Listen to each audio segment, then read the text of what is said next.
Trump, them must think I homeless, but need a doctor cause I homesick, but thank the Lord I get home. I come in home, tell my Grammy break the joint, yeah. Tell the DJ play some reggae straight. From the island, I ain't from no state. Buy one ticket and I on my way. I come in home, tell my mommy bake Johnny bread. Tell my cousin how I'm cold got back. Tell the DJ play some reggae straight.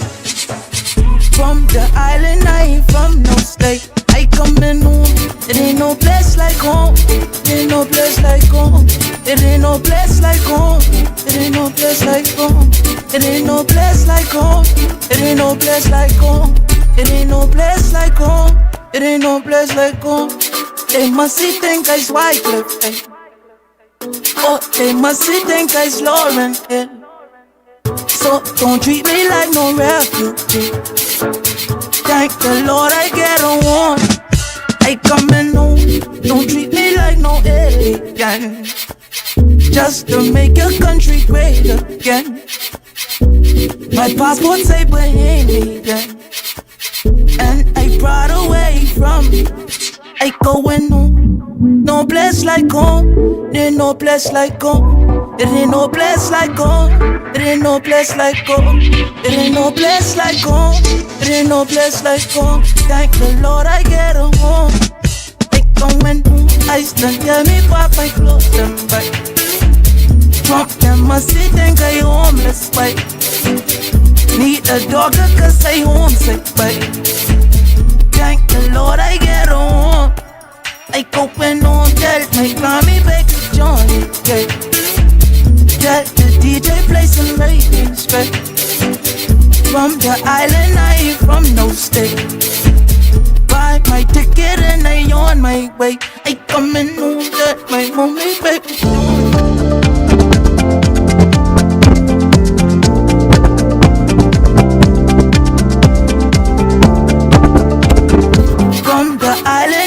from no state.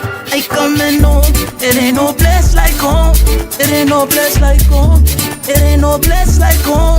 It ain't no place like home. It ain't no place like home. It ain't no place like home. It ain't no place like home. It ain't no place like home. It ain't no place like home. It ain't no place like home. It ain't no place like home. It ain't no place like home. Tonight, insurance coverage issues leave some public officers spiraling. Also, the teen driver of Sunday's traffic crash is in police custody. And later, one woman is hauled before the courts in relation to a Grand Bahama housing scheme. Eyewitness News starts now.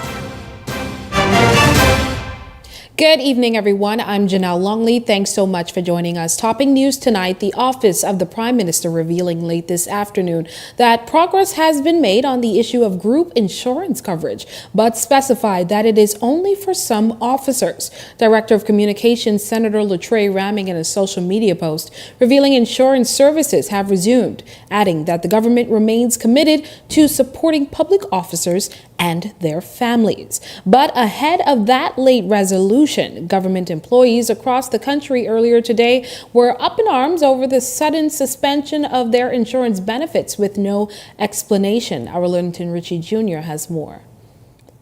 Government employees across the Bahamas hit with memos Friday morning revealing that their group insurance plans under Kalina have been suspended until further notice. Eyewitness News obtained memos sent to members of the armed forces, but Bahamas Union of Teachers President Belinda Wilson found out only after union members were turned away attempting to use coverage. We have members who are hospitalized, who are in hospice care, who have surgeries scheduled, and they cannot be accommodated. According to Wilson, there were challenges with the insurance company dating back to 2025, but attempts to resolve were not fruitful. From last year, October 2025, new members of the Bahamas Union of Teachers were not being enrolled in the Kalina Medical Insurance Plan. I wrote to the Prime Minister. I wrote to the Ministry of Finance. I wrote to the Permanent Secretary. none of whom offered a reasonable reason why. Memos did not provide any explanation for the suspension, only advising employees to call their superiors or particular extensions attached to the various agencies if there were any questions.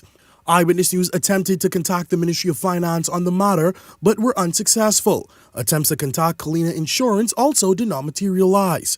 Wilson is now calling for the intervention of the nation's leaders, stressing the importance of these services for workers. This is a benefit that is for our life, for our medical, it's a health benefit, and it's for our welfare.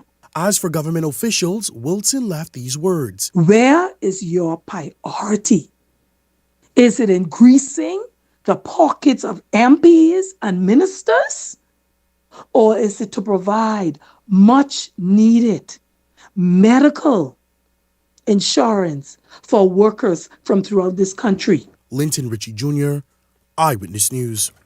Well, opposition leader Michael Pintard releasing a statement of his own on the insurance issue earlier today. He called on the government to immediately confirm whether premiums or other obligations are outstanding and disclose the facts to answer why concerns about arrears with Kalina persist despite their repeated claims of a budget surplus, state exactly how many public officers and their dependents have been affected, restore insurance coverage without delay, explain why public servants were not informed when officials first became aware that benefits were at risk, and commit to greater transparency. Pintard urged the Prime Minister to stop hiding behind, quote, PR damage control and come clean with the Bahamian people. Well, Prime Minister Philip Davis says his administration is moving toward a historic third straight victory. It comes just over a month since PLP decisively won the May 12 general election, 33 to 8 seats. While the transition into its already historic term has faced criticisms, Davis says the mandate has already been set. It takes a bulgy to recognize things in the past and things in the future. In the past, they were saying 2 Street. And that was rather confusing, because when they did that, they say 2 Street. What does that mean? But now he's saying it's 3 Street. No confusion, eh? Well, a man involved in a structural fire Friday morning has succumbed to his injuries. According to police, shortly after 6:30 a.m., fire services responded to the fire on Palmetto Avenue off Blue Hill Road and rescued the adult male from the 2-story building engulfed in flames. The victim was found to be suffering from smoke inhalation and second-degree burns to his upper body and was transported to hospital. He passed away hours later. Meantime, the driver of the Mazda Demio that crashed, causing the death of 4 girls, has been released from hospital and is now in police custody. The 19-year-old only suffered a broken wrist after the accident, while the remaining 3 survivors require critical care. It comes after pictures and videos of the teen went viral within the last few days, with many calling the images insensitive. Police have not yet confirmed whether charges will be brought against him. And as the country continues to mourn the deaths of those 4 teenage girls killed in a devastating traffic accident, a former cabinet minister is calling for greater responsibility in how the tragedy is discussed and shared. Notable attorney Algernon Allen Sr. appearing to reference videos circulating on social media in the aftermath of the crash without addressing specific details. He said he found some of the images and explicit gestures being shared to be deeply disturbing, urging the public to remember the human cost of the tragedy. In the aftermath of a very significant traffic accident, I don't want to talk more particularly about it because I don't want to prejudice the lives of anyone who may be considered before the courts. But I noted what I consider very inappropriate gestures and gesticulations by persons who I thought would have had a more somber face. Allen added that the nation should continue to pray for its young people as they face the challenges of an increasingly complex society. We would have been more grieving and appreciative of the enormity of the disaster. And so, from time to time, we're going to have that, my dear. And all I can say is, God help us all, because we must improve the level of our empathy towards all of us. And the justice system must correspond accordingly. Well, a tragic boating accident that claimed the life of a 15-year-old boy has now taken a significant legal turn. A 12-year-old juvenile has been hauled before the magistrate's court, charged with 1 count of manslaughter by negligence in connection with the death of 15-year-old Kyron Curry. The charge stems from a June 12th boating accident. Police say rescue teams recovered the teen from the water and immediately performed CPR, but their efforts were unsuccessful. He was transported to the local clinic, where at approximately 7:45 p.m. a physician pronounced him dead. Authorities say a post-incident examination revealed that Curry had suffered a fractured skull. The minor appeared before Senior Magistrate Algernon Allen. Inspector Dion Barr serves as the prosecutor, while the attorney LeVar Ferguson represents the accused. The 12-year-old was not required to enter a plea and was remanded to the Simpson Penn School for Boys. Well, the woman at the center of an alleged rent-to-own housing scheme in Grand Bahama has been granted bail after pleading not guilty to a series of fraud-related charges. Adriana Gilbert appeared before Magistrate Yul Johnson, where she denied multiple counts of fraud by false pretenses and acquisition of the proceeds of criminal conduct. Prosecutors allege that between 2024 and 2026, Gilbert and others dishonestly obtained $5,000 payments from several individuals through an alleged rent-to-own scheme. Court documents allege that between November and December 2024 and again in May 2026, Gilbert, acting together with others, dishonestly obtained $5,000 payments from several individuals through alleged false pretenses. Prosecutors further allege that she knowingly acquired those same funds as the proceeds of criminal conduct. Magistrate Johnson granted Gilbert $6,000 bail with 1 or 2 sureties. She is scheduled to return to court on October 14th and 15th for trial. And a former cabinet minister is calling for greater parental accountability as the country grapples with a series of tragic incidents involving children. Attorney Algernon Allen Sr. says parents must play a more active role in supervising their children and, where the law permits, should be held responsible when minors engage in negligent or criminal behavior.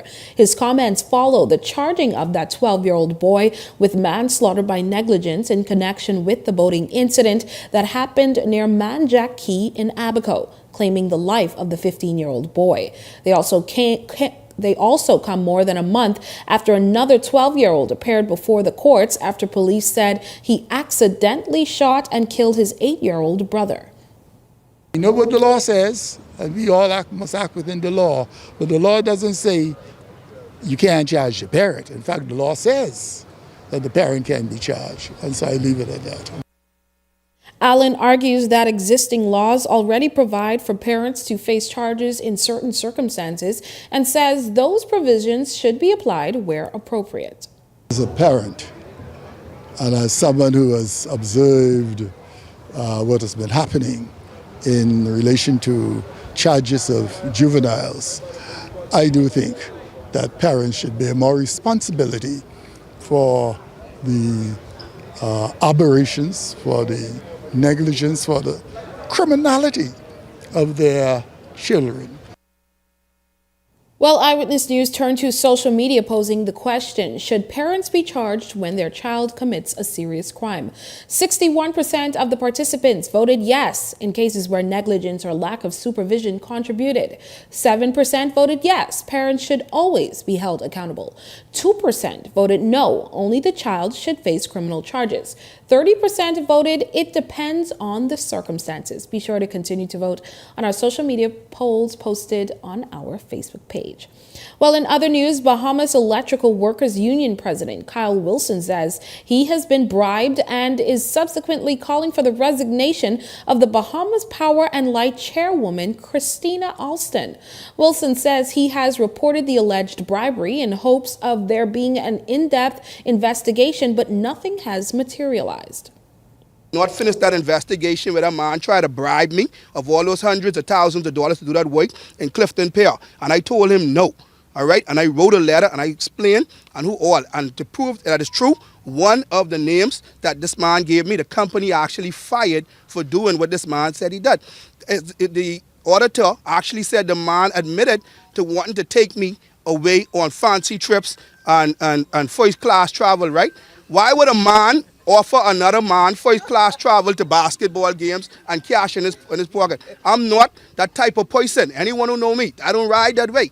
So who, a stranger, could walk up to the union president and say, listen, I understand that, hey, to get to these people, I got to go through you. You ain't got to never worry about nothing. Even if you want to break the boys off something, don't worry about the overtime. He said that the director was told him that they're not going to give us the equipment to do the job anyway. They can cripple us. And so as to give it to him, but they can give him everything, right? I put all that in the letter. So why are you seeing two director level people who are implicated calling in the people who signed that letter as witness to this conversation, telling people where they transferring them and where they sending them home and all of this kind of thing? This is unacceptable. Wilson says his denial of the bribe has reportedly caused victimization of staff. As a result, he is calling on the Prime Minister to get involved. Calling upon the Honorable Prime Minister, who majority of us, because he's here, and he's here in full force, he was re-elected. We need to know at his level what is going on in BPL as to how these things are taking place. Who put these hit lists of victimizations together? I understand that some 40 plus persons, they putting together a list demanding that these people report to BGC. All right? That's a condiment thing. That ain't our agreement. No one come to the union yet. So who making up these lists? Where are these things coming from? Okay? And so I don't want the board to take credit for things and then when Chuck jerk their head in the sand when the truth is being told. We need an end to this investigation of this bribery. Well, we've added another access point to make sure that you're up to date with news. Don't forget to follow the Eyewitness News WhatsApp channel by scanning the QR code on your screen or visiting our social media pages for a direct link. And while you're there, don't forget to follow Eyewitness News on Instagram and Facebook. And if you've got a news tip or if you've seen news in the making, call the Eye on News hotline at 397-6397. We are also inviting you to send your letters to the editor for publication on all of our social media platforms at eyewitnessnewsbahamas@gmail.com. And if you're watching on our Facebook or YouTube page, share your thoughts about today's stories in the comment section. We want to hear from you.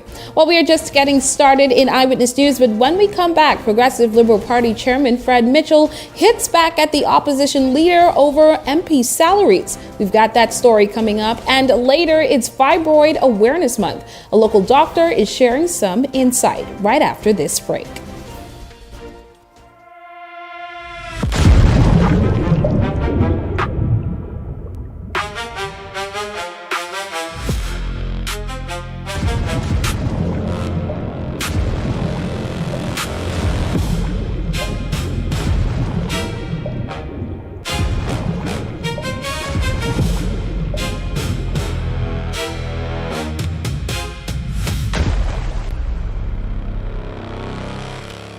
This year, Island Luck Sportsbook sent one of their very own customers all the way to San Antonio to watch Game 5 of the NBA Finals. The Knicks closed it out right then and there. No Game 6, no Game 7. Our customer was sitting in that arena the night the championship was decided. That's the kind of luck we talking about at Island Luck Sportsbook. Winners live here. Must be 18 and over. Island Luck reminds you that it's only a game, so please game responsibly. This segment of Eyewitness News is brought to you by EV Motors Fleet Sales Division. For 2026 commercial vehicles, call 821-2403 today. Here's a look at your Eyewitness News gas tracker. Esso gas station at $7.07 per gallon. Rubis gas station, the highest right now at $7.34 per gallon, and the Shell gas station, $7.03 per gallon. This is Eyewitness News, and welcome back. Progressive Liberal Party Chairman Fred Mitchell is accusing opposition leader Michael Pintard of trying to sabotage the government's proposed increase in salaries and allowances for members of parliament. The accusations come after local newspapers reported earlier this week that the government is preparing to table amendments to the Parliamentarian Salaries and Allowances Act, a move that would provide pay increases for members of parliament. The proposal has since sparked debate and political finger-pointing. Part of the government of Prime Minister Philip Davis to enable the work of parliamentarians. This requires a relationship between the Prime Minister and the leader of the opposition of trust. It appears now that any trust with the leader of the opposition is misplaced, and he's willing to cut off his nose to spite his face. Today, in a transactional generation, the demands of MPs are legion. It is clear that the office subvention for MPs, the capital development subvention for MPs, and the duty allowances for MPs are inadequate and have not been adjusted for a generation, and they ought to be adjusted. Mitchell reiterated that the increase will benefit MPs. The MP for Michael, for example, that's an F&M, has 5 islands, and he has huge logistic issues, and yet only now seeking to sabotage the effort to fix that problem. And that of the F&M for East Grand Bahama, multiple islands again.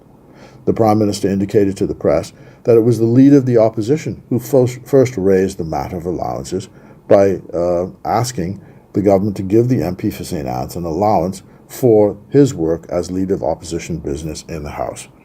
Prime Minister said that, well, let's look at all allowances, and even thought it best for the leader of the opposition to get the same salary and allowances as a minister of the government. Michael Pintard now suddenly seems to have developed amnesia on the point. The matter was leaked to the press, and now he's like Pontius Pilate washing his hands. Well, amid growing frustrations with those in the education system looking for a way out due to insufficient pay, the Bahamas Educators, Counselors, and Allied Workers Union has inked a new industrial agreement with the government, securing salary increases, improved benefits, and enhanced allowances for its members. Union President Keisha LaRota asserts that the increases will serve as an assurance to educators that headway is being made to ensure that they are valued, though she says there is still a ways to go in closing the gap between the level of service they provide and what they are paid for it. Starting salary for teachers coming into the system for August 2026 is $31,500. So this is a good starting point for our new educators and also those who are already in the system. This new agreement also they would get for this year, they will get a salary increase that's equal to 2 of their normal increment plus their normal increment. And you know, those are different when it comes to teachers, teachers' aides, and guidance counselors and school counselors. So we have increments of $700, $500, $600, and $450. The new agreement will take effect this month and benefit all educators, including those who are not union members. Under the Employment Act's principle of equal work, equal pay, she says that the agreement also increases allowances for teachers assigned to the Family Islands, providing greater support for both new and current educators serving outside the capital. It went from $3,000 to $3,500 for the geographical, $1,200 to $1,800 for hardship, and the disturbance allowance went from $300 to $400. And the multi-grade has also gone up as well, the allowance for multi-grade. So a lot of our teachers on the Family Islands, they have to teach more than one grade level. So the multi-grade allowance has also increased. Well, despite the start of hurricane season, the Nassau Cruise Port is looking forward to a robust summer. CEO Mike Mora telling media that weather reports are being monitored for any potential threat to arrivals. But so far, reports suggest that business should remain uninterrupted, that is, indefinitely. This $350 million new port waterfront that we've done here at the Nassau Cruise Port has created that new excitement, that new reason to come off the ship, which has helped us go from the 3.85 million passengers, which were the most passengers ever recorded in the Bahamas for a single port, to, like I mentioned, anticipating about 6.7 million this year. So we expect it to continue to be strong. You have the unknowns of weather and so forth, and as we all know, historically there have been those weeks where you have storms off the coast or passing through that causes ship to divert.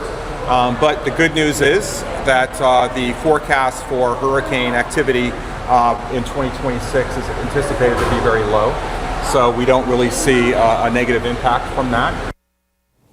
Well, if you did not know, July is known as Fibroid Awareness Month, and it's dedicated to raising public awareness about uterine fibroids, which are non-cancerous growths that develop in or around the uterus. Eyewitness News spoke with Dr. Mikhail Higgins, interventional radiologist and head of the Bahamas Fibroid and Interventional Clinic at the Family Medicine Center. He says the condition is highly common, affecting as many as 8 in 10 women by age 50, and can have a significant impact on women's health and overall quality of life. 4 Bahamian women by the age of 30 will develop fibroids. 70% of women globally have fibroids. So out of every 10 women that you see, 7 of those women have fibroids, whether they know it or not. Saying, which is that there are genes that will pre-program a woman for developing fibroids. It's like a computer program will say this is what the software should do and behave as. Every woman that has fibroids has a section of her gene that will encode for fibroids. Whether black women have more of those sites, those loci, than white women, the jury is out on that. But that happens, and that is definitely a predisposing factor. The second piece is what? The nurture theory. These are the lifestyle factors, the modifiable risk factors, which are very important for us to touch on, because I never want a woman to think that she can do nothing about her fibroid situation. Now, Dr. Higgins is outlining some of the key topic areas he will be addressing throughout the month. A lot of women still think that surgery is the only option, because prior to me arriving, surgery was the only option, but that is not the case. Prior to me arriving, women were told that a hysterectomy needed to be performed for large fibroids. It doesn't matter how large your fibroids are, we can treat them. They can be 20, 22 centimeters in size, the size of a cantaloupe or a watermelon. And we have women that will tell you that they looked like they were pregnant before, and post-treatment, they look amazing. We have women like this telling their stories during the course of the month. We have women post-treatment telling the stories of after treatment. They weren't just dismissed, they were then brought into a program of nutritional optimization focused on lifestyle management. And so throughout the course of the month, you will be seeing not just myself answering questions and talking about the innovative, holistic treatment we offer at the Bahamas Fibroid and Interventional Clinic, but you'll be hearing from my patients as well. Well, still to come in Eyewitness News, one Bahamian has taken his roots with him across the shores and on your TV screens. But first, here's a check on tonight's weather forecast.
Welcome to Paradise Premium Foods, where exceptional taste meets everyday convenience. Right in the heart of Hurricane Hole Plaza, whether you're planning a beachside brunch, an intimate dinner, or simply restocking your favorites, we offer only the finest selection of local and imported goods, handpicked for quality, freshness, and flavor. At Paradise Premium Foods, shopping is effortless, service is personal, and every visit feels like a treat. From gourmet meals to go, to organic essentials and indulgent treats, this is your neighborhood market elevated. Live well, eat better. Discover Paradise Premium Foods, now open at Hurricane Hole Plaza, Paradise Island. Paradise Premium Foods, taste the difference.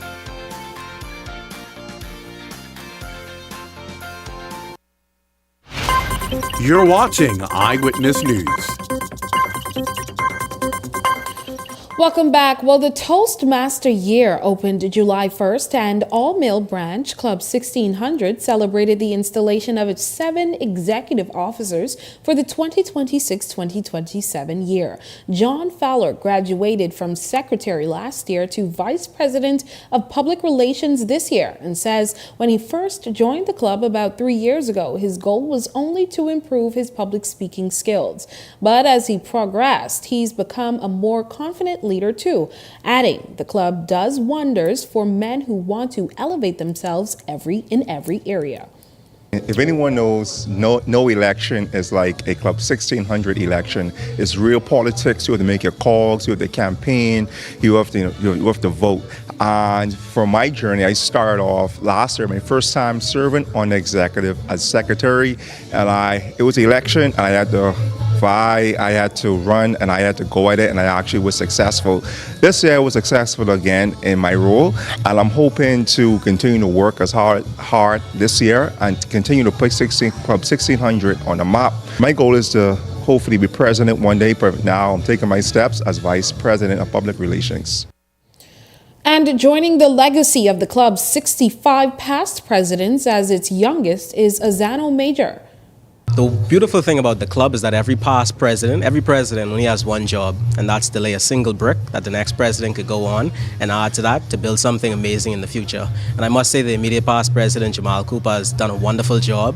He expressed exceptional leadership throughout his term, and it is only an honor to now take on the mantle to take the club a step further. One of the things Club 1600 has always been interested in is the development of anyone. And one of the things we're looking to continue this year are our youth leadership program. We have several partnerships with different organizations, one being Gentlemen's Club, who is known for developing young men in the society. The second thing we do is we visit various schools around Nassau to help take what we do in the club into the classroom, developing the nation's leaders and the change makers of tomorrow. Well, today, the University of the Bahamas took a major step toward a more sustainable future with the commissioning of its new rooftop solar panel system. The project, completed under the Reconstruction with Resilience in the Energy Sector program, was made possible through a partnership involving the government, the Inter-American Development Bank, the European Union, the University of the Bahamas, the Project Execution Unit, and ANO Technologies. Prime Minister Philip Davis calling the initiative a responsible investment in the nation's future. We are moving away from the vulnerability of the past and towards the sovereignty of the future. Energy transformation means lower costs for businesses and residents. We turn a new page on how we power our lives, how we protect our environment, how we define Bahamian leadership in the 21st century. Energy is foundational to national development. It determines how effectively we educate our children, how reliably we deliver health care, and how competitive our businesses can be. So today is about solar panels, yes, but it is also about how we power this country and what that means for the future we are building together. Energy, Utilities and Aviation Minister Jobath Colby Davis says for too long the Bahamas has remained dependent on costly imported fuel to meet its energy need, and that the project represents a major milestone in the country's energy transformation and a significant step toward greater energy independence. We are moving away from the vulnerability of the past and towards the sovereignty of the future. Energy transformation means lower costs for businesses and residents, allowing them to expand and hire. It means more stable electricity for our homes, and it means resilience.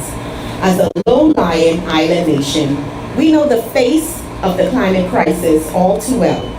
We have felt the wind and seen the rising tide.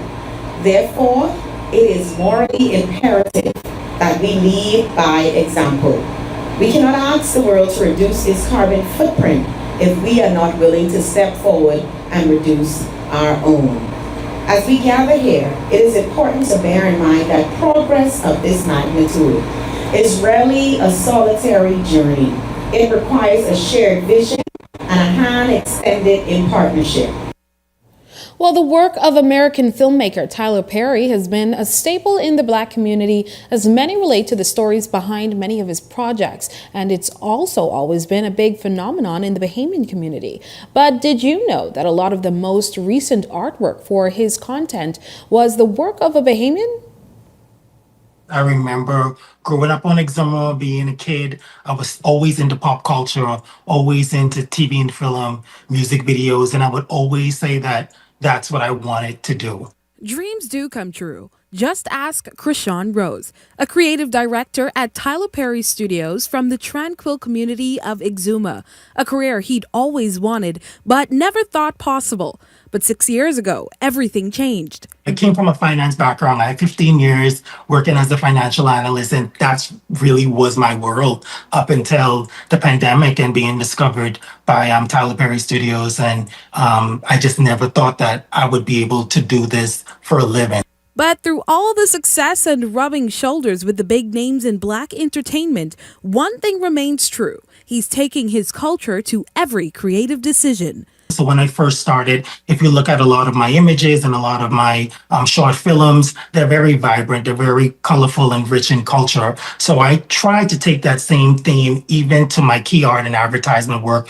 And even some of your favorite projects. My favorite and also the fan favorite is probably Beauty in Black. Beauty in Black was one of the first projects I came on board with Tyler Perry Studios. And for that project, they gave me full creative freedom. So one of the big things for me was making sure that the work looked like me. It looked like my culture. It looked like my feel. So the next time you're glued to a screen watching Sisters, Zatima, Beauty in the Black, or even the upcoming Why Did I Get Married Again sequel, remember, there's a Bahamian somewhere in the inner threads of the final masterpiece. And if you're hoping to one day sit in a similar seat as Rose, let this brown boy from Exuma's story remind you that he's done it, and so can you. Sometimes I still have like pinch me moments being on set for all of these different movies and TV shows, and I think it's just destiny. Well, still to come in Eyewitness News, our Laurencia Smith is standing by with the latest sports updates. Laurencia? Good evening, Janelle. Well, tonight, Team Bahamas have to leave it all on the court as they prepare for the final window of the 2027 FIBA World Cup qualifiers. I'll tell you more about tonight's matchup straight ahead in sports. Edenwell has expanded their testing menu. We now offer blood work, drug screening, and so much more. Our hours of operation are Monday to Friday, 7 a.m. to 5 p.m., and Saturday, 8 a.m. to 1 p.m., located on 11 Madera Street. We are here for all of your laboratory needs, with fast and reliable lab work done by our friendly and knowledgeable staff. Let us help you take the needed steps to stay in the know about your health. Let's keep working towards a healthier you. Stay Eden well. Wealth should not only belong to a select few.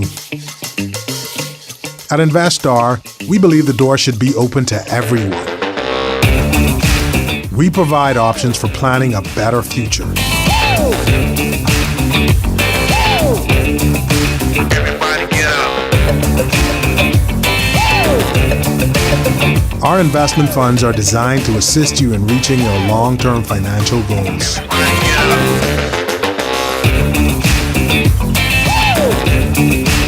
Let us show you how. Everybody get up.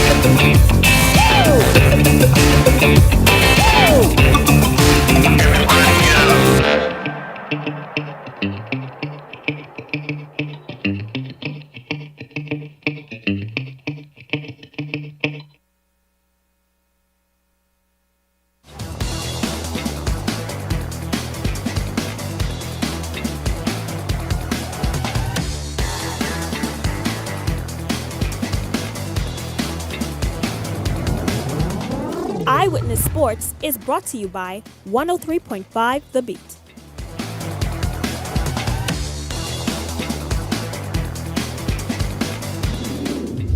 Good evening and welcome to another edition of Eyewitness Sports. I'm Laurencia Smith. Thanks for joining us. All roads lead to the Kendall G. Isaacs Gymnasium tonight, where the Bahamas men's national basketball team is set to tip off in a crucial game against Jamaica in the final window of the first round of the FIBA 2027 Basketball World Cup qualifiers. In front of what is expected to be a packed crowd, Team Bahamas will be looking to defend home court while Jamaica arrives with everything to play for this high-stake Caribbean showdown. The Bahamas 12-man roster officially released by the Federation on Thursday night and is expected to be headlined by NBA talents VJ Edgecombe, Buddy Hield, and Eric Gordon. The squad also features Kai Jones, Jerron Keno Burrows, Dominic Bridgewater, Sammy Hunter, Franco Miller Jr., Garvin Clark Jr., and Dayton Albury. A mixture of veteran and emerging talent. The team is led by head coach Mikel McLean and assistant coaches Tum Nairn, Charles Allen III, Michael Thompson, and Nashawn Mackey. Mackey described the group as a blend of mixed veterans and rookies, emphasizing chemistry and energy down the stretch. It's been a really good experience. The older guys coming back and giving back to the younger guys, pouring into them. We're just coming together as a collective unit.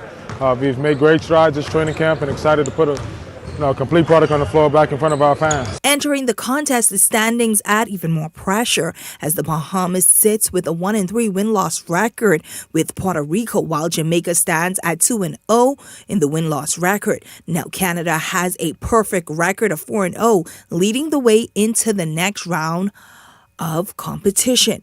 With 2 games remaining, the Bahamas are set to face off against Puerto Rico on Monday and must find victories to keep their qualification hopes alive. And tonight, Bahamians are encouraged to pack the gym and serve as the 6th man as Team Bahamas continue to stay in contention. We'll definitely bring you all of the highlights from tonight's matchup and also on Monday.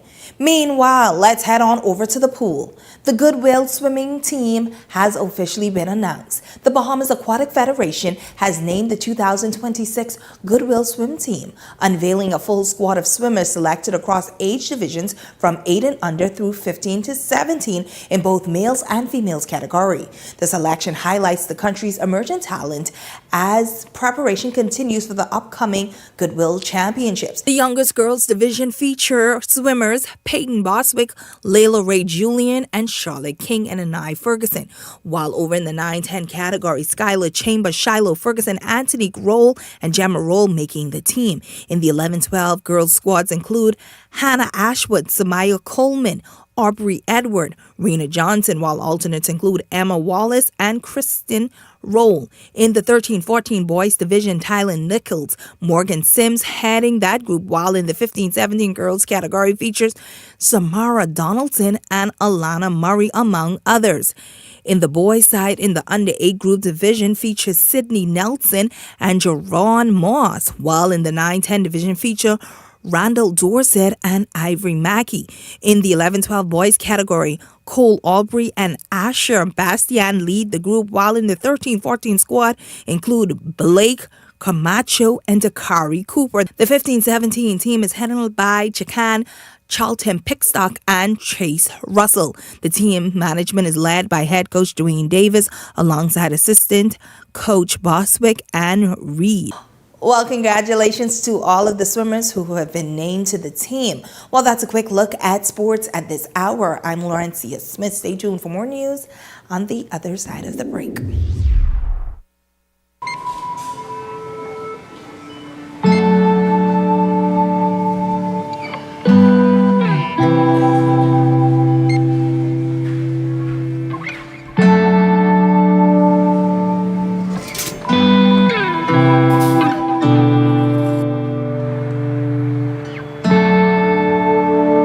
We all know there are ways we can help.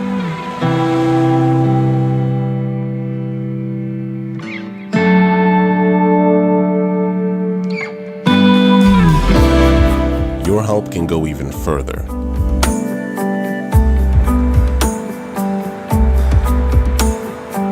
Be an everyday superhero.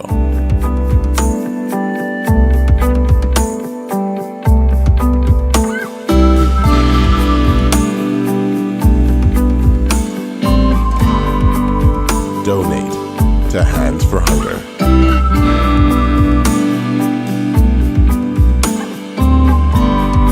Edenwell has expanded their testing menu. We now offer blood work, drug screening, and so much more. Our hours of operation are Monday to Friday, 7 a.m. to 5 p.m., and Saturday, 8 a.m. to 1 p.m., located on 11 Madera Street. We are here for all of your laboratory needs, with fast and reliable lab work done by our friendly and knowledgeable staff. Let us help you take the needed steps to stay in the know about your health. Let's keep working towards a healthier you. Stay Eden well. You're watching Eyewitness News.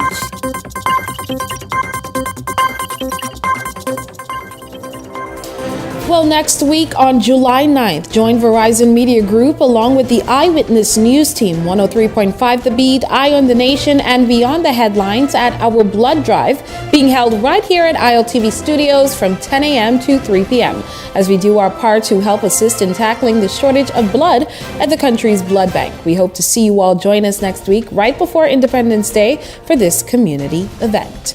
And coming up in Beyond the Headlines with our Shanique Miller, more dissecting of today's and this week's top stories. That's coming up in Beyond the Headlines. That starts right after this.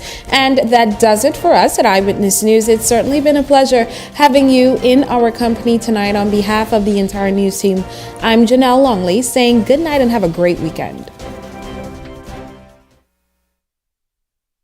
Something becomes the common behavior, it is the common behavior. When you operate at that level, personal emotions simply cannot float to the top. For the average normal person that goes to the store, things like that affect us. They must be judicious in the execution of their duty. Well, I think whatever the nurses want, give it to them. Pages, you know, you just do everything on your phone now. You see how old he is? What are we walking back? That Bimini is no longer an island? That's okay, not because what he was trying because to he also, say. Well, I don't even know what breadbasket anymore either. What do y'all even say? So you want a space, but not just any space. You need something with a little more potential. So how about 1,000 square feet of room to play with? Superb audio and video production capability, digital LED wall, full lighting grid, and about 124 seats to accommodate a full studio audience with so many other features. Make us your home for your next concert, conference, and so much more. Honestly, the possibilities are endless. Here at ILTV Studios, we'd love to bring your next event to life. So what do you say? Do you want our space?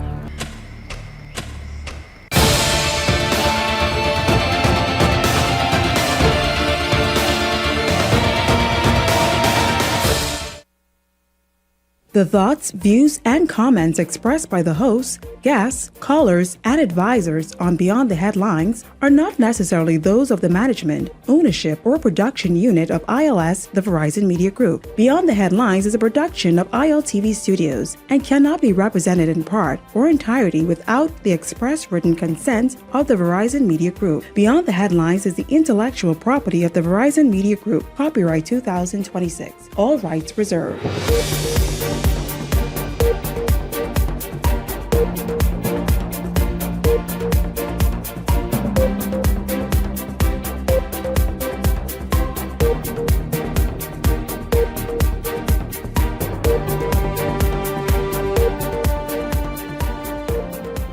Avenue. This is Beyond the Headlines. Welcome tonight. The 19-year-old driver arrested in that deadly traffic accident Sunday morning. We have the latest for you. Also, Dr. Andre Rollins is encouraging former Prime Minister Dr. Hubert Minnis to be the glue the FNM needs and help pull the party together again. Also, Rick Fox is slamming the government for going on vacation just 6 weeks after the election, he says. And tonight, a bit later, Dr. Mikhail Higgins here to talk about fibroids. It's Fibroids Awareness Month. It's a hot one for you tonight. This is Beyond the Headlines. Good evening. I'm Shanique Miller. It's great to have you along this evening. Well, police have arrested the 19-year-old driver of the Mazda Demio vehicle involved in that deadly crash on Sunday morning. What we know now is that police have taken the man into custody, and he is now assisting police with the ongoing investigation into the crash that claimed the lives of 4 teenage girls. Quite heartbreaking, heart-wrenching, really. The nation paused and felt that blow that happened on Sunday morning. We're going to jump in right there this evening. Many people have been calling for charges to be given to the 19-year-old driver. We saw video, of course, of the impact and how that all happened, how it took place. Many people with varying views. Well, I'm going to see exactly how my panelists feel this evening. Welcome to Beyond the Headlines, and good evening to each of you. Leslie Miller, Ellington Ferguson. Well, good evening, Shanique. Good evening, Bahamas. Thank you for having me once again. Good evening, colleagues. Good evening, Bahamas. Gentlemen, your thoughts on this news that the police have arrested this 19-year-old for he is the driver, and obviously was hospitalized for a little bit, obviously discharged, and police have now taken him into custody to assist with their investigation. Well, Shanique, of course, I know that this was eventually coming. This is a serious matter where it's alleged that this 19-year-old was the driver of this car and allegedly going at a high speed. They've just come from parties and all this type of stuff. We have 4 young lives that have been lost, and some more probably will come. As you know, there's a lot of stuff alleging about the rental that he was driving, that he was not the alleged or don't even have a driver's license. Renter. Say what? You don't have a driver's also license. alleged that he doesn't have a driver's license. I didn't hear that one. Yes, that's also been said. That he allegedly does not have a driver's license? How was he driving? Who rented the car? It is very unfortunate, and these things, we just now, with his arrest now, Wow. it's just now beginning to unravel. Wow. Leslie? You know, it was so disheartening. Only parents who would have lost a loved one know that feeling of nothing less, that here's my child brought into this world, taken out. And the father who was there crying, all the fathers and mothers. And then the next day, to see this guy who they arrested, he and his buddies putting up their fingers, telling us as humans to go to hell, to drop dead, to shove it.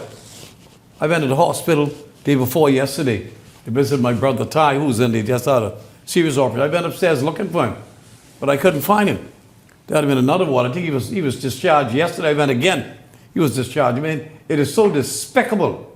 And I'm so happy that the police has done the right thing and charged him with manslaughter in driving without due care. He has to pay the price. Yeah, Leslie, because that video that we saw with the impact, obviously the speed that vehicle was going in, to know now that this person did not have a driver's license, whoever permitted him to drive and just be on the road, this incident could have well been avoided. It's something that Bahamians do all too often, figuring they could get over on lawmakers, on the law, on individuals, on anybody and their rights, just trampling upon the rights of others. Because for you to go behind the wheel of a vehicle, and this is all alleged, for you to go behind the wheel of a vehicle and drive recklessly, it really is something. And I saw the video you're referring to, Leslie. If this person had basically said, hey, screw you to the nation,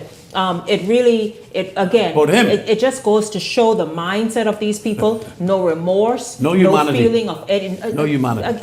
Exactly. It's just despicable. Meanwhile, the 4 victims, you all heard, there was even one who the family had put out that, hey, this person is missing. And for a few days, they didn't know where this individual was. Only on Tuesday for the police to say, and they to be informed, that the person who the missing bulletin had been put out on was one of the teenagers who was also lost in that traffic accident. Just really a sad week all along, gentlemen, and something that absolutely stunned the nation. It really, really has. Grand Bahama had something similar. Yeah, and Grand Bahama, yes. I think it was a 25 or 26-year-old as well who lost their lives. Abaco hours later, and then again New Providence hours later, and on the airport road near Odyssey. And yes. So, you know, Leslie, as you say every weekend on a Friday as we wrap up, drive safely out there. Stop driving distracted. Take your phones out, and this is for all of us, truly, all of us. Take your phones out your hand and all the rest of it. Thoughts and prayers again to the families. to the communities, and to just everyone. The nation really just felt this. And so again, our thoughts and prayers just to everyone. We're going to shift gears now, and we're going to really talk about some politics and some interesting developments. A lot happening this week. Dr. Hubert Minnis, for example, putting out a post and says, entering the race as an independent candidate was never the easy choice. It was a decision rooted in principle. I was removed from the party I led, and I led that party, helped build the party, and the party I served for decades. At that point, I had a choice to walk away or stand up for what I believed in. He said, in running as an independent in Killarney in the last election, he chose to stand. If I had to do it all over again, I would make the very same decision, which brings me to the question, should political leaders do what is popular, or should they stand by their principle even when it comes at a personal and political cost? He says he looked forward to hearing from everyone, but I don't know if he looked forward to this, because shortly after, here is Dr. Andre Rollins, who is really emerging as the most vocal F&M, isn't he? The next leader. No doubt about it. Come on, Leslie. I said it from the beginning.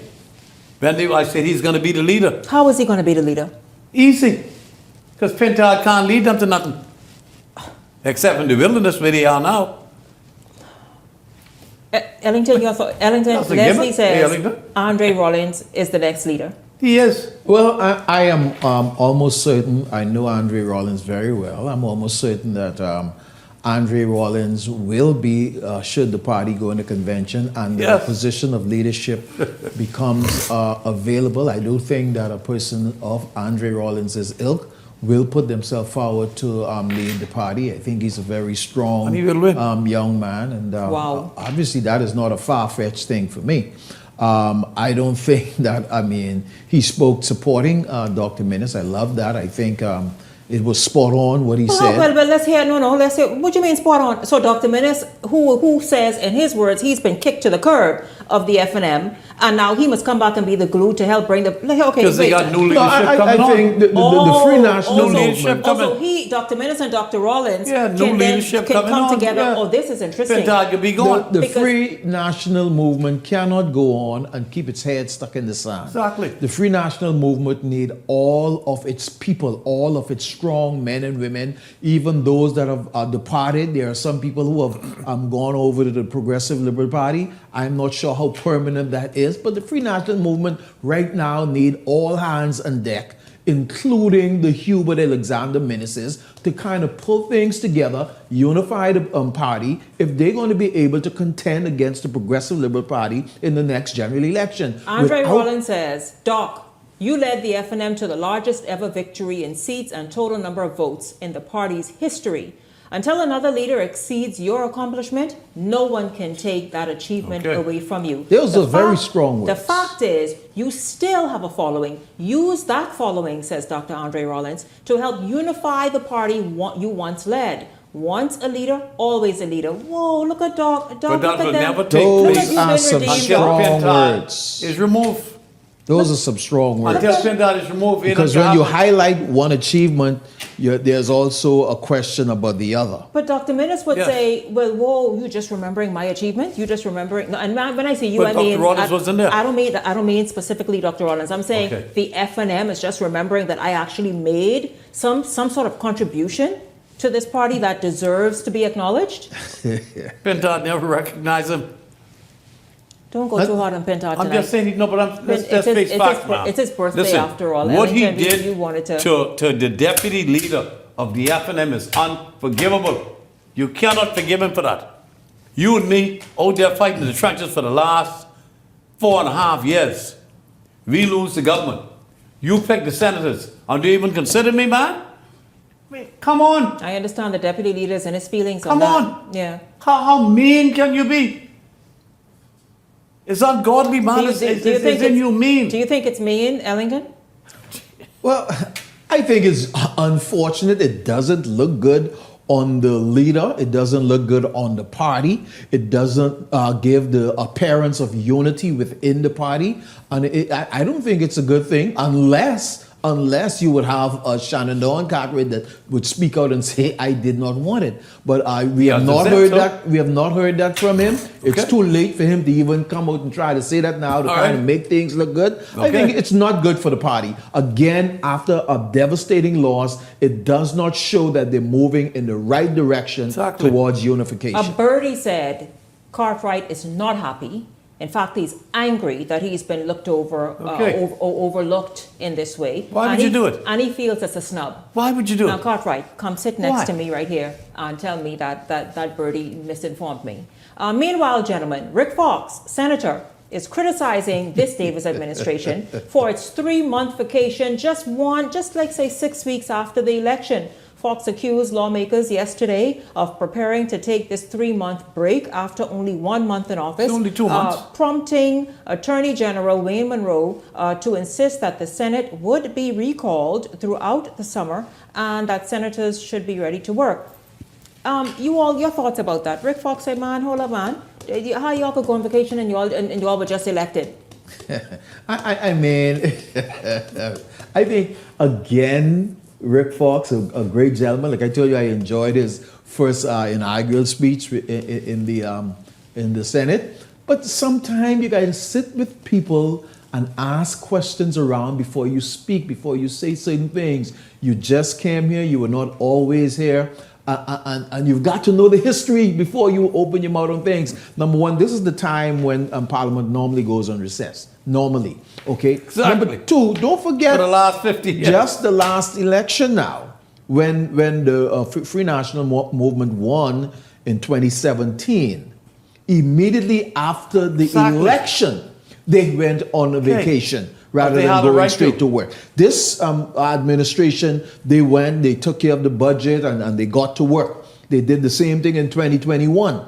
Now, this time, based on the time of the election, they went through the budget.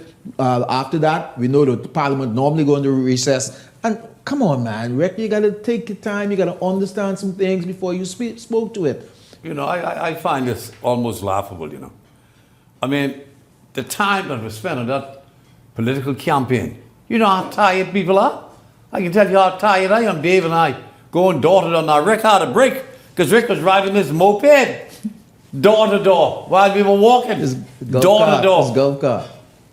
He had whatever he had. He was driving, we were walking. But why is it that... Mario was walking while he was driving. That's why they drove him out of there. Come on, man. I want to know, what is it that Rick Fox doesn't understand? This is the summer break. What's unique about this election season? It came right before a budget. Yes. After the budget and after July 1st, we always recess. That budget is in effect. Always get a recess for 2 months. Exactly. And it's not 3 months, it's 2 months. It's in effect. And then, as Leslie said, there's people a parliamentary tired, reset, particularly coming off the heels of an election straight into the budget. I'm tired as hell. This summer break is what happens every single year. But he just reaches it. Come Don't right forget. After the election. He just reaches for example, he ever would in the Bahamas. So he got to get adjusted mentally to what goes on, man. People need a break while you driving. We was walking, man. Tired as hell. Like going on 60 and you're driving your little don't moped understand talking. the Bahamian political landscape and how things is done in the Bahamas yet. I think I tell you, he seems to still be a little hostile and there in the Senate. But He's learning. I imagine what he will do. He will become acclimatized to it all and go to make excellent contributions. Yeah, he will go. We await that and we await seeing that.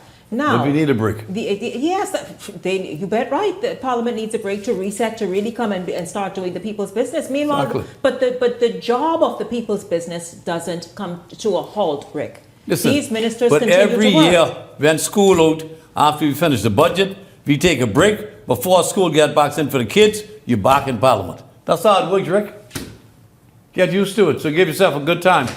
And, you know, hopefully next year you wouldn't be riding out a moped next election. I tell you, listen. And you'll see how tired you get. I want to know. It's so much more to get through, but it's I need you all to maybe, let's see. There's been that housing scam that's been busted in Grand Bahama. We know two. That's only but the third one, eh? You forget the last one? Yeah, I know they've had many. Okay. Grand Bahama. I need to think what some of the Grand Bahama. Scammers. I need to think about something. Grand Bahama, the people are just quite very, very unique. I'll say that. But no. They have given their hard-earned money to whomever these people are. Of course, we saw the bulletin there. The police put it out for those two women, one in the Ministry of Housing, one in disaster preparedness, and how they came to come together to be able to go and get these people's money. So they lock them up? One has turned themselves in. Not sure where the other one is. And then, gentlemen, this bit.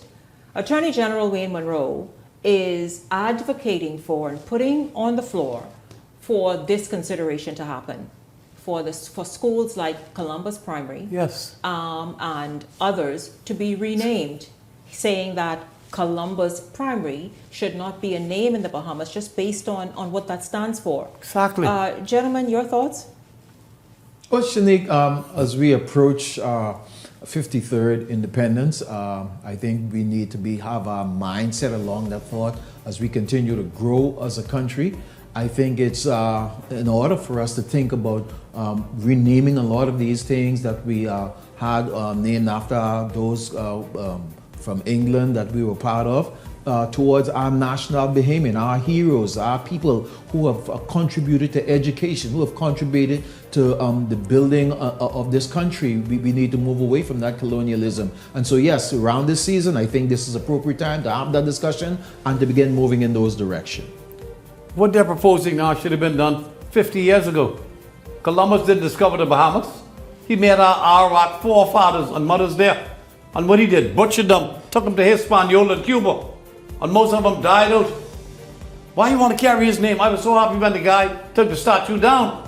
We should have break it up. And I hear the senator talking about it being repaired. I don't know where the hell he coming from. What senator? What senator said What the fellow, the PLP senator? Which one? Who's working in the Prime Minister's office? Latrey, right? Yeah, I don't know where he coming from. Chief, get real, man. This man used to kill. You know what Columbus used to do? Him and his fellows used to put the birds on the head of the little black Bahamian boys and shoot the boy if they missed the boy. Bahamians were around there? You hear me? Of course it was much Bahamians. I thought it was Arawaks, Leslie. That's us. What you talking about? That's where we came from. We came from a lot of places. And if you missed the bird, you took his head off. This animal we dealing with. So what is Raming saying? Why? I don't know. I ain't in with that, man. Why should we not change the name of Prince Charles Drive to Rupert Roberts Drive? That's true, yes. What do we need it for? Rupert Roberts, God bless him. Honor Rupert great Roberts. Bahamian. But I feel as though we all are of these still... things need to change. Listen, why would we want to get rid of all of our colonial past? I don't mean what Columbus doing. I'm talking about the fact is we are still very much a part of... People slaves. For Christ's sake, didn't do us no favor. People slaves. We can talk about this. We can pick this up. We'll pick this up next week. We have to pick it up next week. I know that you all, because you want to get rid of us the Westminster system and all that. I thought so. Listen, I thank you all. Ellington, why are you quiet in the corner? A king? What else you want him for? A king? Get real, man. Only God is our king. The Prince Charles get to be our king. He's our king. What king? He ain't no king to damn Leslie Miller. He's our That sovereign. nigga go to hell, man. Talking bullshit. He's our sovereign. Gotta be joking. Yeah, the guy dropped dead, yeah? But you just been to his place. Not the, me. The government house. Read the swearing. Leslie Miller, Ellington Ferguson, thank you all very much. His place? He don't own one way. When we come back, we are going to shift gears. Listen, they got me doing all kinds of things right now. We are going to shift gears and talk about women's health. Beyond the Headlines is back after this.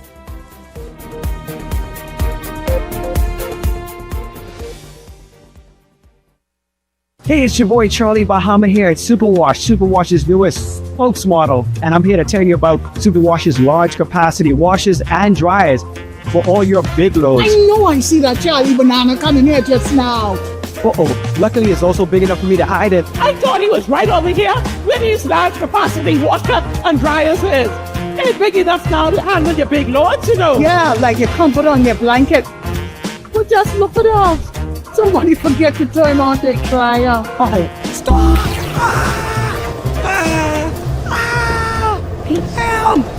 You hear something?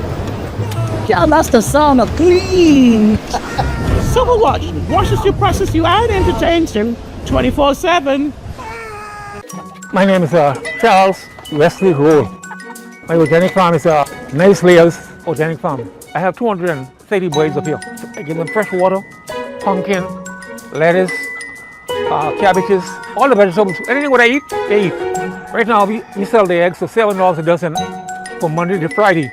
On Saturdays, you can get 4 dozen eggs for $21. I'll be located on Jamaica Road, the western side, Silverstone Primary School.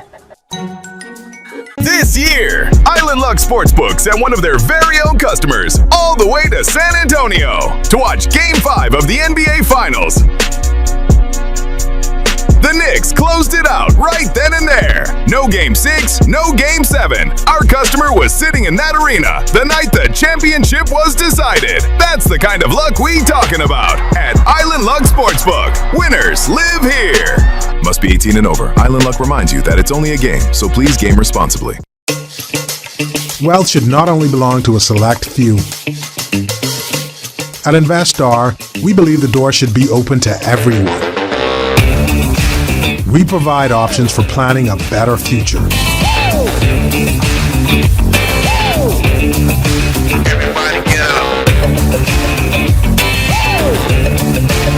Our investment funds are designed to assist you in reaching your long-term financial goals.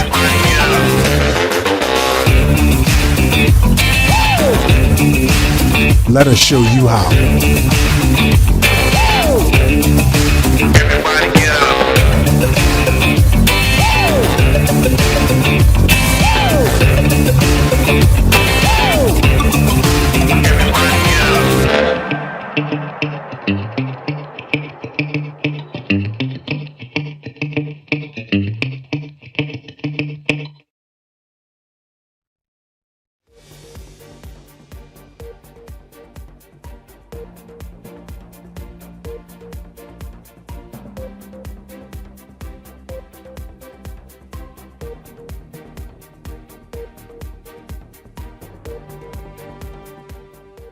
Welcome back to Beyond the Headlines. It's great to have you all tuned in this Friday evening. Well, we're going to shift gears now and talk about fibroids. It is Fibroids Awareness Month here in the Bahamas. Dr. Mikhail Higgins, president of the Bahamas Fibroid and Interventional Clinic, has been a proponent and leading this discussion and treatment in the Bahamas for quite some years. Well, he is here now, set up a clinic specifically to address this and keep you informed and aware.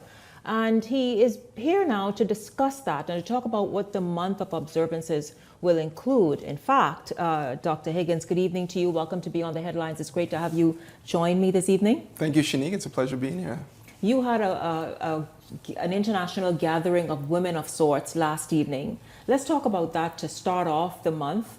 And how did that go, and what was some of the things that were shared? Yeah, so first of all, happy Fibroid Awareness Month. Next to Christmas, this is probably one of the most glorious times of year for me. So if I get a little excited, you'll know exactly why. But last night was essentially our annual webinar. Really, July Fibroid Awareness Month is a month to really sort of raise awareness for a condition that is really associated with a lot of shame, which is fibroids.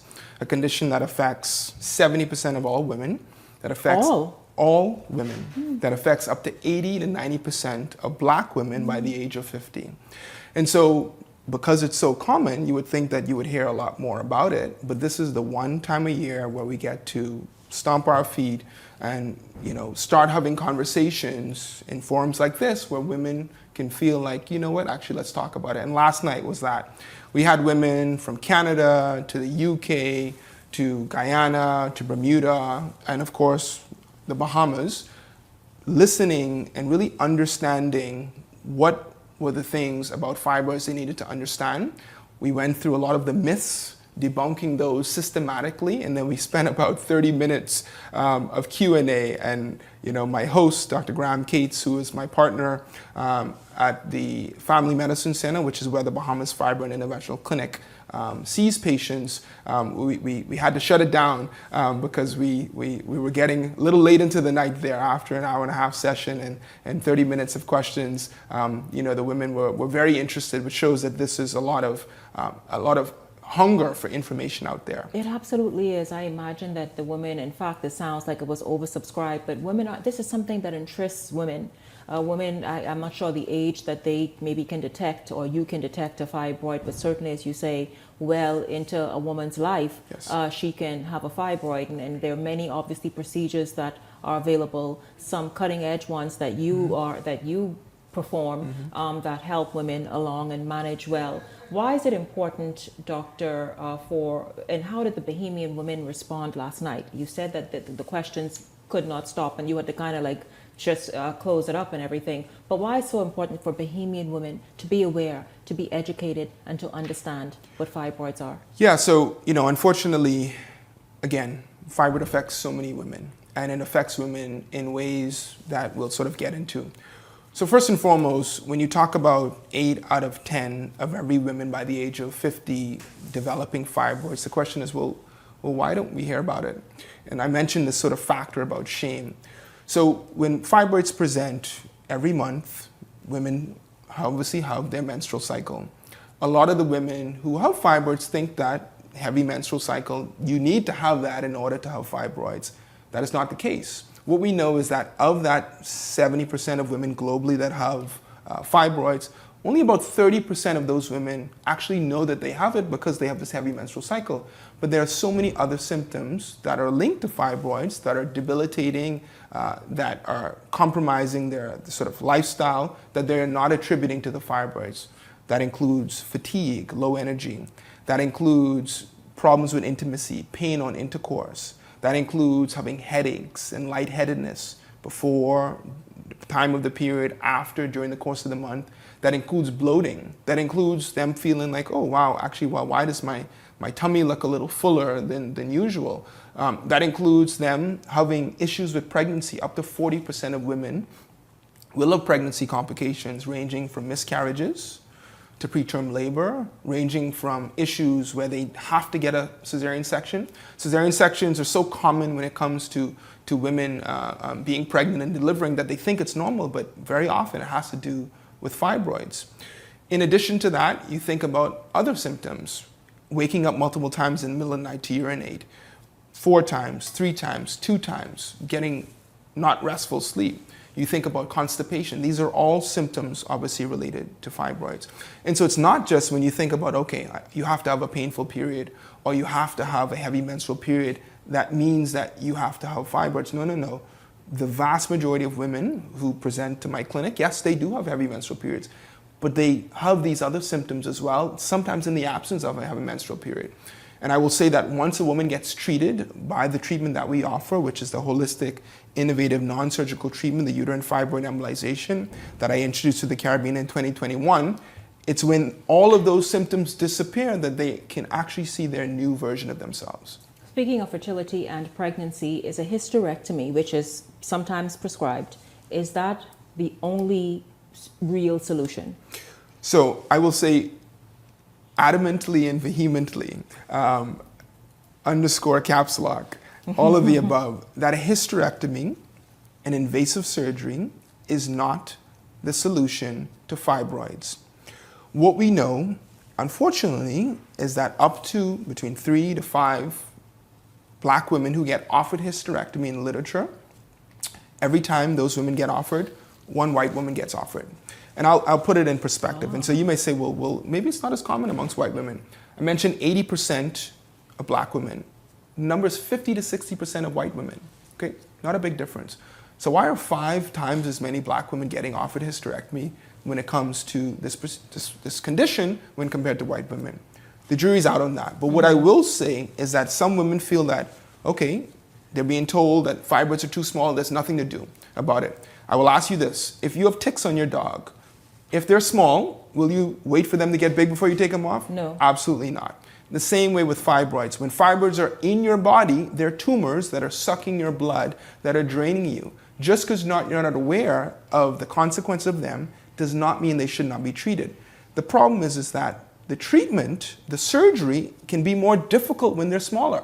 I'll give you a scenario. If I give you a bale of hay and I bury a conch shell in it, and I give you another bale of hay and I bury a golf ball in it, which one's going to be easier to get to? The conch shell, right? Because it's bigger.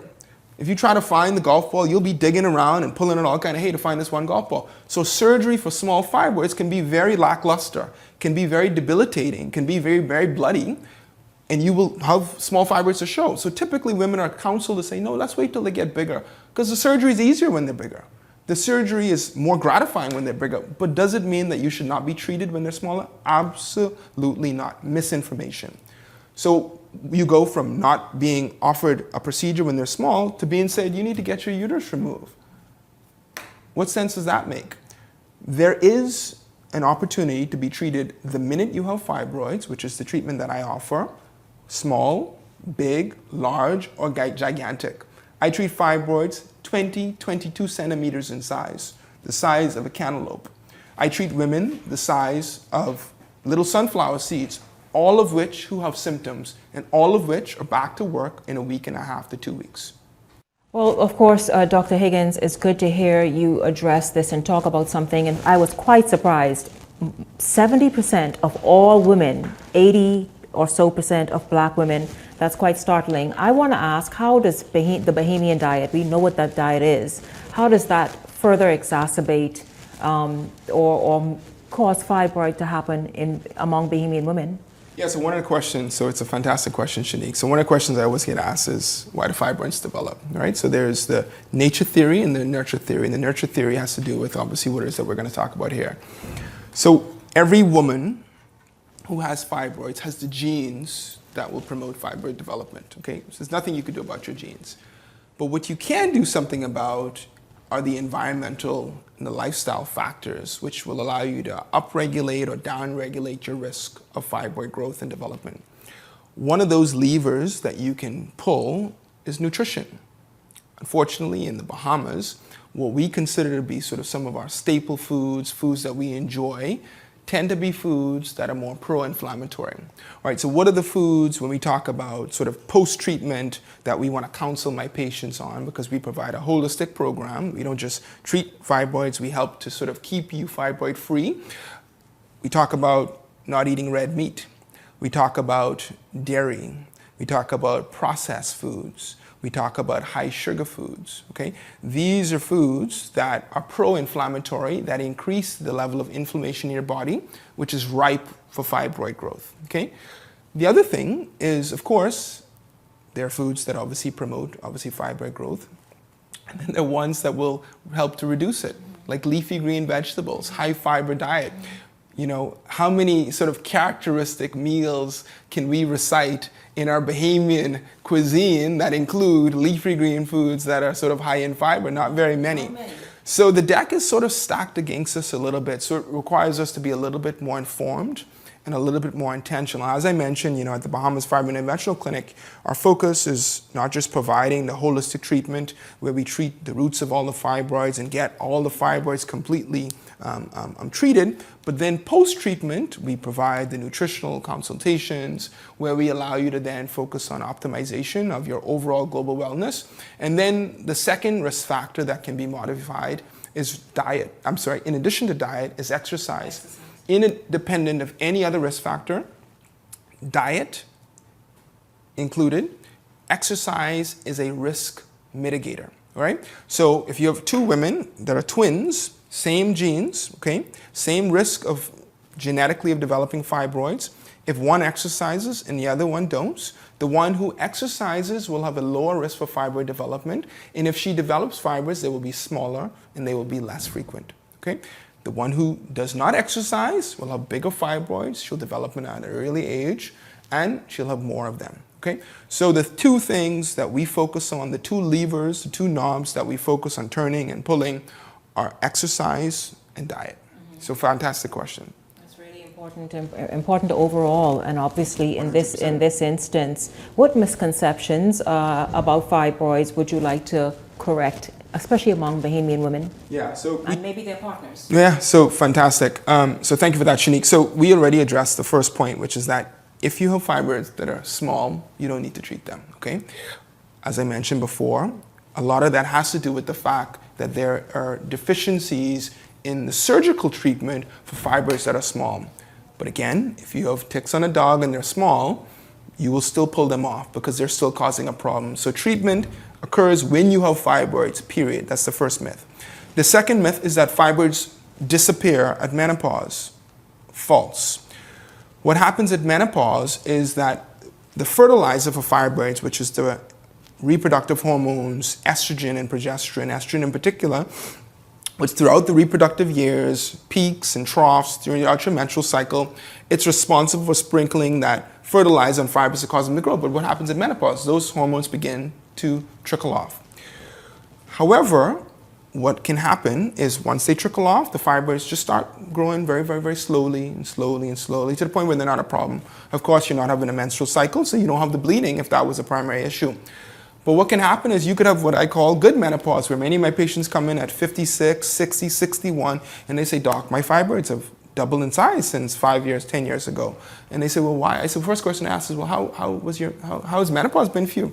Doc, it's a walk in the park. My friends talk about menopause, all the mood flashing, the mood swings and hot flashes and all that sort of thing. But me, you see me, I've been good. And I was like, okay, great. I said, but the fibers have continued to grow. Well, it has to do with the fact that your friends, their hormones really trickled off very abruptly, but yours very slowly. So you still have the influx of the fertilizer. Another woman comes into my office, a VIP, about a year ago. She was on hormone replacement therapy, right? I said, well, how's menopause been? She said, Doc, a walk in the park. I said, well, you've been on what? She said, hormone replacement therapy for the past decade. I said, well, what's going on now with your fibroids? She said, triple in size. So now we're dealing with hormone replacement therapy that is now creating fibroids that a decade ago thought were going to be a thing of the past, but have now continued to proliferate. The third thing that will happen in menopause, if you're obese, you could still have fibroids that'll grow. Why? Because there are four main sites that estrogen is secreted from. The first everybody knows about, which is the ovaries, the reproductive glands. The second site is the what? The adrenal glands, the glands that sit atop the kidneys that release cortisol, the stress hormone. It also releases the adrenaline, the fight or flight or freeze hormone, but it also releases what? This hormone, which is estrogen, right? But a lot of women don't talk about it. The third place, which is a little ironic that women don't talk about, is the placenta. The placenta is where the baby receives a lot of the nutrition from the mother from. It is the powerhouse for the child. However, during pregnancy, a lot of women find out they have fibroids that they didn't know existed before. Why? Because the placenta surges estrogen during pregnancy. So fibers that would have been tiny, tiny pre-pregnancy grow and surge during that time. But the fourth site that a lot of women don't talk about is what? Fat cells. Fat cells actually release estrogen. So during menopause, if you are continuing to eat foods, continuing to get bigger, you thought this would have been a thing of the past. Your fibroids at 51, 52, menstrual cycles stop. Your fibroids could continue to go and you could continue to have more fibroids. So that's number two. The third piece that I'll mention is that when it comes to my treatment, the uterine fibroid embolization, some women say that I've heard this from my doctors, that this is only going to shrink my fibroids. Well, it doesn't shrink your fibroids. It kills the fibroids. If you have a rat problem, if somebody comes and shrinks the rats in your house, you still have a rat problem. They're just small rats. But if somebody comes and kills the rats in your house, you don't have a rat problem anymore. What we do is we kill all of the rats. We allow the body to trigger its absorption. That's the third piece. The fourth myth that I'll debunk is a myth that has to do with fertility. A lot of women say, my doc said, this is treatment, the fibroid embolization is going to affect fertility. And the first thing I say is that's absolutely false. So there was a study done in 2016 in our most prestigious journal, Radiology, 359 women who could not get pregnant. Why could they not get pregnant? Because they had fibroids. After getting the embolization treatment, 149 of those women were able to get pregnant. 131 of those women delivered. 150 live infants over the 24 months of the study. 86% of those women had their first child during that study because of the embolization. So it's not a question of whether this can compromise fertility. That's false. This can actually restore fertility. This is good news for Bahamian women. Obviously, you have patients elsewhere who also team. Listen, is this a monthly meetup that you do? And how can Bahamian women right here, anywhere in the Bahamas, even the Family Islands, get in touch with you and the interventional clinic so that they can learn more information and perhaps make better choices? Absolutely, so great. So you can follow us on Facebook at the Bahamas Fibroid and Interventional Clinic. You can also follow me on Instagram at dr.manny, Mikhail, Mikhail Higgins, on Instagram as well as TikTok. I release almost daily educational videos. And then on those sites, you can actually get in touch with us and apply for a consultation. You can also call the Family Medicine Center. You can also contact my assistant at 818-2342, 818-BFIC. If you have a report that demonstrates fibroids, no matter how big or small your fibroids are, we can treat you, we can welcome you to the family, and we would love to support you in your journey to freedom from fibroids. Dr. Higgins, great speaking with you. It's good to have you here talking about something that so many Bahamian women have need of and information of about, so that they can just live better quality lives as well, bring a lot of relief. Thank you very much. I look forward to maybe having you on again so that you can speak more to the Bahamian women. Thank you for stopping by. Thank you. When we come back, remember our focus in on youth last night and tonight? Well, those young people from the Youth Empowerment Program are here, and they join me after the break.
Welcome to Paradise Premium Foods, where exceptional taste meets everyday convenience.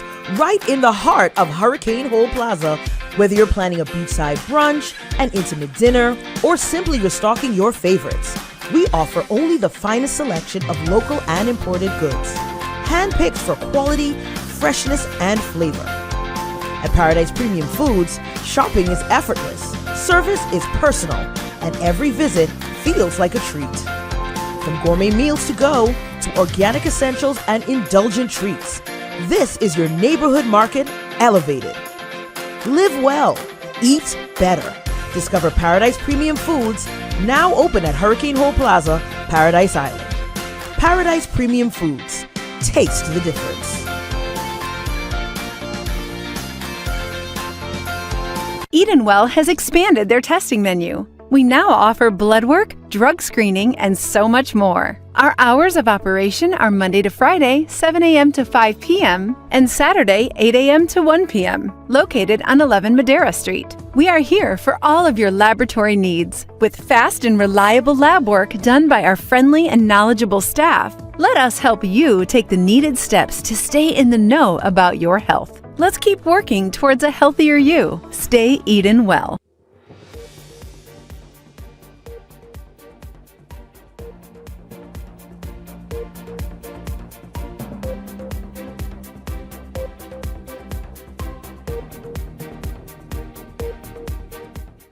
Welcome back to Beyond the Headlines. It's good to have you all tuned in this Friday. Hope you're enjoying the show. Tonight, again, part 2 of our feature on youth doing amazing things. Of course, we are focused in on the youth who have been enrolled 2025-2026 of the YEP program, the Youth Empowerment Program, and those who've been outstanding, and they've been also impressive, but there are a few who've been just exceptional. And since last evening, we've kind of zeroed in on them and highlighted their work in this cohort. And we're happy this evening to welcome and join. And by the way, good evening to all of you. So please welcome Deja Taylor. She's the Officer of the Year and the first runner-up of the Student of the Year Award. We have Orion Dean. He is the second runner-up of the Student of the Year Award. And then the District Manager of the Year, Felicia Francis. Good evening to all of you. It's good to have you all here. I mean, let's just talk about how amazing has it been for you all to be involved in YEP. I've heard about it for years. It's the 14th year, but here you are just continuing in excellence as this organization has gained the reputation for being. Jump in, Orion. Good evening. In the Youth Empowerment Program, I've had many engaging persons around me to support me.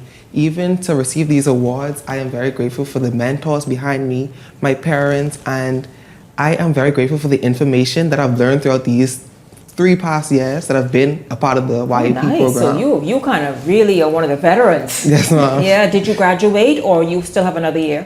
This year I graduated as the deputy head boy of Bahamas Academy. Super, congratulations to you. Thank you. Yeah, absolutely. And so let's just talk about you and hear your experience. Let's just hear your experience, Deja, how you have been. You were the Officer of the Year, you were runner-up for Student of the Year. Yes, I would say that the program really shaped who I already was. It taught me life lessons such as building, branding myself, and those are important, especially going into the actual world since I graduated from Queens College. In order to put myself out there and get more opportunities, that really built who I was and taught me very valuable lessons. It's really awesome. Now, Felicia, congratulations on you being District Manager of the Year. That is awesome. First of all, what does that even mean in the YEP program? That is one of the top awards for the adults. We have an inside joke that I'm the better one, so kudos to me. Yes, kudos to you. Yes. But honestly, I don't do it for the awards and the recognition. I do it because I had mentors who empowered me. So my main focus is to be a safe haven for our young people, to push them to know that they can be better than who they are walking into our doors. Yeah, which is such a good message, Yes. and especially right now. And I don't want to dampen the mood of everyone. I didn't mention it last evening, but I just want to briefly mention that one of the victims of Sunday morning's crash was also enrolled in this cohort of YEP. Yes? Yes, Diamond. And so, you know, Alicia, just talk about the fact that Felicia, that this individual was said to be very also a high achiever, somebody who's doing incredibly well, and to have lost them the way that YEP has. Diamond was one of our outstanding students. When you were around her, you felt the education dripping off of her. Like, she took her schoolwork so seriously. Kelana would always bring them over to our retreat, and just to see her interact with other students, to see how impactful she was with the other students who she did not even know. She encouraged them, pushed them, motivated them. So when we heard the news that she was one of the victims, we were saddened. We were heartbroken to know that such a great promise is no longer here with us. And Felicia, how do you measure, you as a district director, someone who's obviously been highlighted and awarded for your effort in YEP, in the YEP program, how do you measure success beyond graduation? Both of them have graduated. They will go on to do amazing things and no doubt return as volunteers themselves. But how do you measure success? For me, success looks different from everybody. A lot of time we push our students to be doctors, lawyers, and teachers, but when COVID shut down, who were working? Those plumbers, those electricians, those persons who work with their hands. So in the Youth Empowerment Program, we don't encourage our students just to be high achievers. I mean, a plumber, everybody needs a plumber. So we encourage our students to... They perhaps make more money than they do. Those who they have really those do. white-collar jobs. We encourage our students to look at success differently, to decide what works for them.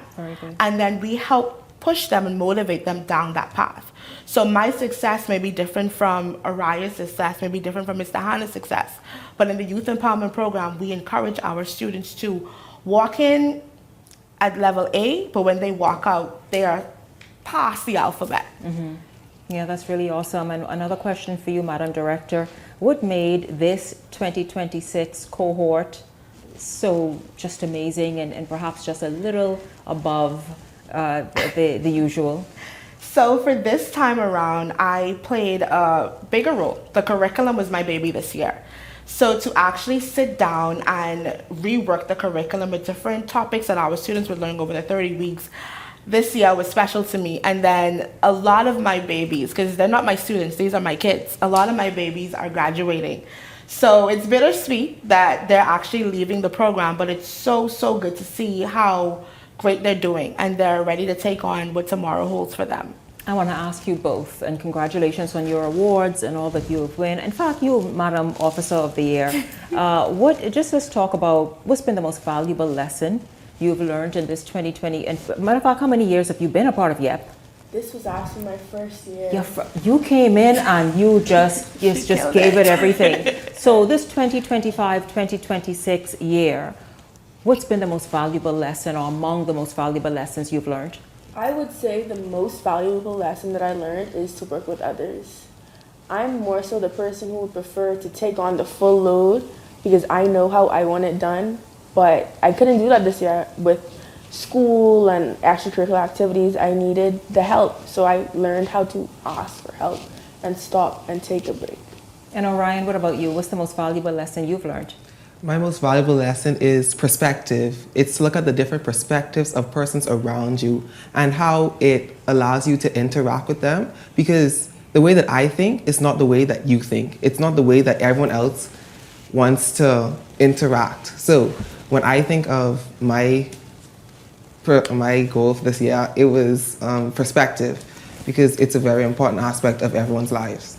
Really, really awesome. And so listen, let's just talk about, what motivated you and what should another junior high student, it's from 9 to 12, yes?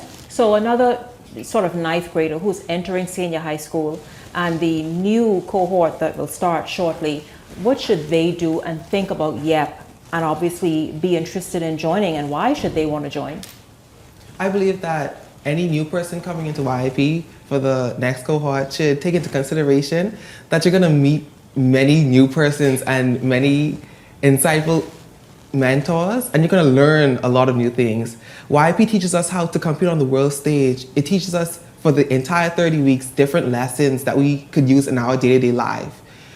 But I have learned from my past 3 years that even though you learn new things, you still have to put it into action. You can't just say something and don't do it. So YP teaches us to not only learn, but to actually put what we learn into action in our real lives.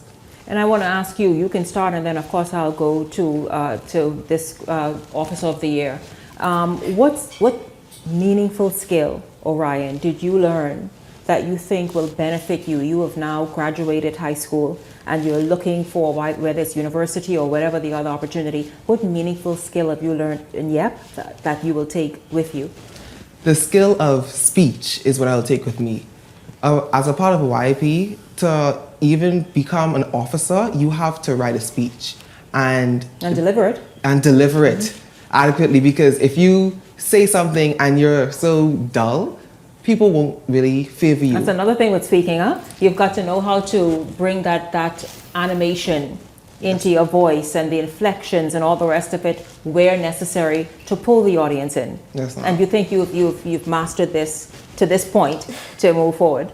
So far, I believe I've used it adequately. There's still more that I can learn about speeches, because I didn't mention it, but I was a part of the YP speech competition, which I placed 3rd overall. And I believe that shows that although I am capable of speaking, I still need to improve.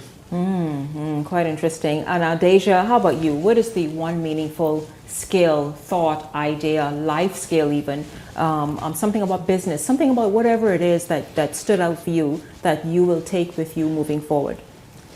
For me, being the public relations officer for both the Student Association and my district, it has to be branding. When we had our fundraiser events, if the flyer is boring, no one's going to want to come. If the food doesn't look appetizing, no one's going to want to buy anything. So you have to make sure everything that you do looks appealing to draw people in. So that the messaging is right. Yeah. I like that. I like the branding aspect of it. And what about branding today that you think in 2026 is so different than, say, even a year ago?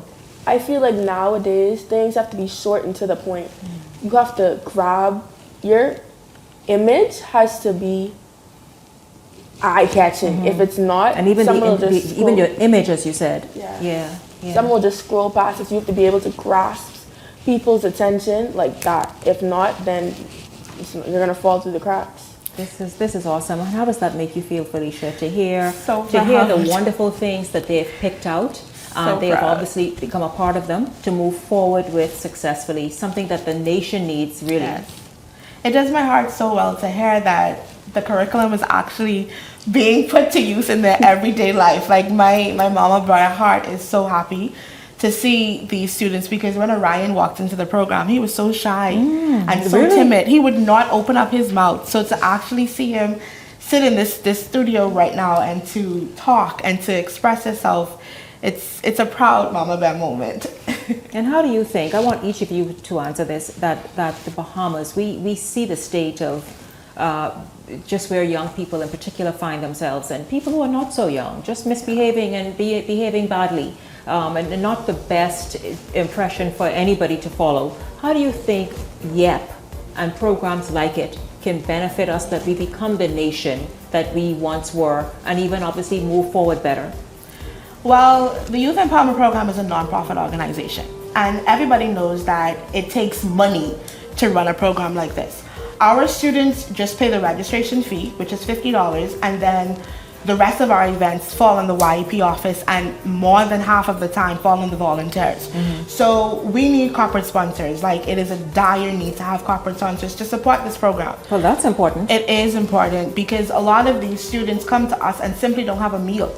So mentors have to feed their kids. On the meeting day that we meet, we have to find food for our kids. So that is, again, sponsors. So the main mission of this program right now is that we really need corporate sponsors to push us for the next 14 years. Well, is there an office? Is there an email, Yes. office number, something that you can give out right away? So there is a Facebook page of the Youth Empowerment Program Bahamas. Once you go onto that Facebook page, all of our contacts is on there. Then you can reach out to the Youth Empowerment office, and then you can reach out to Mr. Hannah, who works here at the studio as well, if you want to get in contact with us. Of course, Devontae Hanna is also one of the directors there. He volunteers, is quite happy and passionate about this program. He was on this show last night with another two of the more outstanding students in this 2025-2026 cohort. I thank you all so much. Congratulations. I enjoyed meeting you all the last 2 nights and sharing your story with the nation.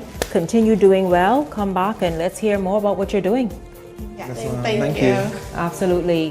Listen, thank you all so much for tuning in the entire week. It's been awesome having you hang out. Looking forward to seeing you right back here on Monday evening. For the entire Beyond the Headlines team, I'm Shanique Miller. Make it a great evening and a blessed weekend, everyone.